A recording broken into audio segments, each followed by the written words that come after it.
परवेज़ खटक ने PTI parliamentarian के नाम तो नई सियासी जमात बना ली थी। ज़राए के मुताबिक खैबर पख्तूनख्वा के साबिक वज़ीर आला महमूद खान, साबिक रुकन कौमी असम्बली शौकत अली ते वज़ीर इश्तियाक अरमड़वी परवेज़ खटक की पार्टी शामिल हो गए। ज़राए का कहना है कि परवेज़ खटक ने कई साबिक MPAs ते MNAs नूं पार्टी शामिल होने की दावत दी। परवेज़ खटक ने दावा किया है कि 50 साबिक MPAs ते MNAs नाल राबते च। ज़राए का कहना है कि परवेज़ खटक ने खैबर पख्तूनख्वा के 13 साबिक मैंबरान असम्बली नाल राबता किया, जिदे चों 6 ने माजरत की। ज़राए के मुताबिक परवेज़ खटक ने PTI के साबिक रहनुमा फवाद चौधरी नाल भी राबता किया।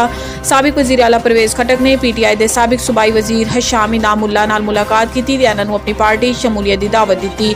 ज़राए के मुताबिक परवेज़ खटक की दावत बशाम इनामुल्ला ने कहा है कि तुसीं मैनू PTI लैके आए, बाद मेरी हिमायत नहीं की। ऐसे परवेज़ खटक ने कहा है कि मैनू साइडलाइन किया गया सी, मेरे नाल बहुत बुरा होया है।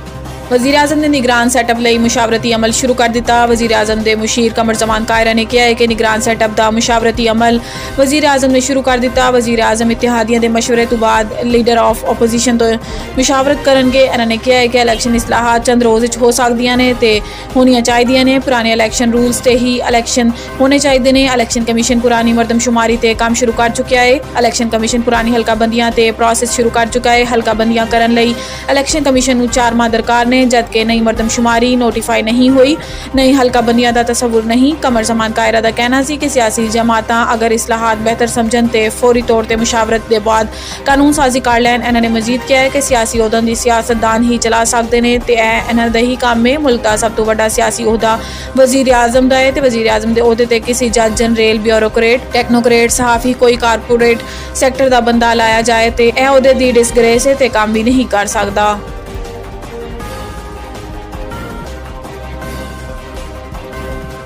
मिलिटरी कोर्ट से शहरियों के ट्रायल का केस विफाकी हुकूमत ने फुल कोर्ट तश्कील देने की इस्तदा कर दी। सुप्रीम कोर्ट मिलिटरी कोर्ट से आम शहरियों के ट्रायल के खिलाफ केस विफाकी हुकूमत ने तहरीरी जवाब जमा करवा दिता। 31 सफ़ात मुश्तमिल जवाब अटॉर्नी जनरल की जानिब तो जमा करवाया गया, जिदे फौजी अदालतों के खिलाफ दरखास्तां नाकाबिल समात करार देने की इस्तदा की गई है। विफाकी हुकूमत के जवाब किया गया है कि दरखास्त गुजार हाई कोर्ट तो रजू कर सकते हैं। आर्मी एक्ट और ऑफिशियल सैक्रेटरीट एक्ट आइन पहले तो मौजूद ने। इन्हां दोनों एक्ट नूं अज तक चैलेंज नहीं किया गया। आर्मी ते ऑफिशियल सैक्रेटरीट एक्ट के तहत किए गए इकदाम कानून के मुताबिक दुरुस्त ने। सुप्रीम कोर्ट बराह रास्त इस केस नूं ना सुने। फौजी अदालतों के खिलाफ केस फुल कोर्ट नूं सुनना चाहिए है।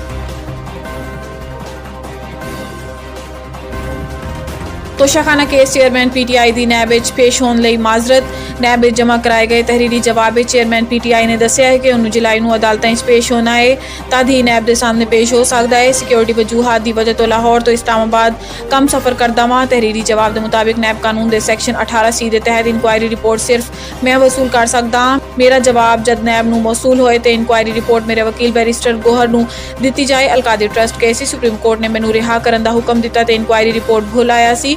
इस वक्त की inquiry report barrister Gohar Khan ने तुहाडे अफसर तो मौसूल की सी। तोशाखाना केस की inquiry report barrister Gohar Khan मेरे बिहाफ ते मौसूल करनगे।